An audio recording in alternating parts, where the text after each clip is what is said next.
பசங்களாம் எதனா தெரிஞ்சுக்கணுமா, எதனாவது கேட்கணுமா? இன்னும் 10 நிமிஷம் தான் இருக்குது. எந்த டவுட்டாக இருந்தாலும் பரவாயில்ல, தைரியமாக கேளுங்க. எதுலேருந்து வேணாலும், உங்களுக்கு லைஃப்க்கு தேவைப்படுற மாதிரி இருந்தாலும் பரவாயில்ல, கேளுங்க. சார் அட்வர்டைஸ்மெண்ட் பற்றி சொல்லுங்கள் சார். இந்த டிவியில் விளம்பரம் போடுறாங்க இல்லையா, அதெல்லாம் அந்த டைமில் இருந்ததா இல்லை இல்லையா, இல்லை அந்த டைமில் எந்த மாதிரி இருந்தது சார்?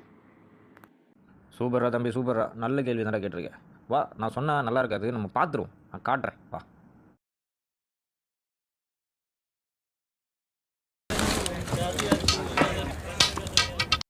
बेटा मेरी छड़ी उठा दोगे? जी माँ जी। Thank you.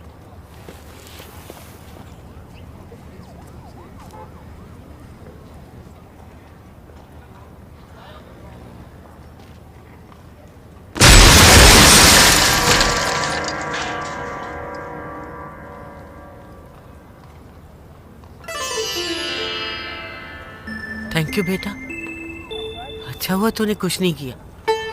मोस्ट वेलकम माँ जी। Thank you. कभी कुछ ना करके भी। हाँ फिर से हो गई है। अम्मी होती थी तो थोड़ा सहारा रहता था।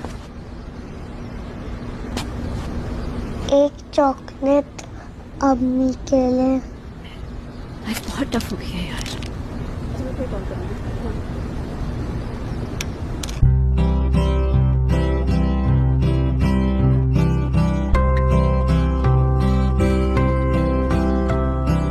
महरूनी रंगों को फूलों से चुनता जो जादू है, तलवों से मिलकर जो तारों को छूता वो जादू है, जादू है, जादू है।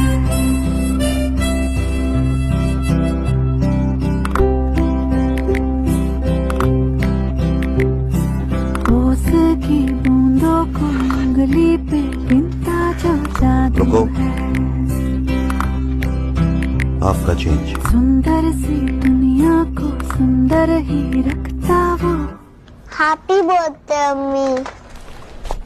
जादू है, जादू है, जादू। சார் அந்த டைமில் அட்வர்டைஸ்மெண்ட் ரொம்ப சூப்பராக இருக்கே சார். ரொம்ப ரொம்ப அற்புதமாக இருந்தது சார். இப்போலாம் அட்வர்டைஸ்மெண்ட் போட்டால் ஏன் தான் போடுறான்னு இருக்குது. நீங்கள் காமிச்ச அட்வர்டைஸ்மெண்ட்டை பார்த்துக்கிட்டே இருக்கணும் போல தோணுது சார். சூப்பராக இருக்குது சார். ஓகே பசங்களா, எல்லாருக்கும் பிடிச்சிருக்கும்னு நினைக்கிறேன். எல்லோரும் நல்லா என்ஜாய் பண்ணியிருப்பீங்க. நம்ம அடுத்த கிளாஸில் பார்க்கலாம்.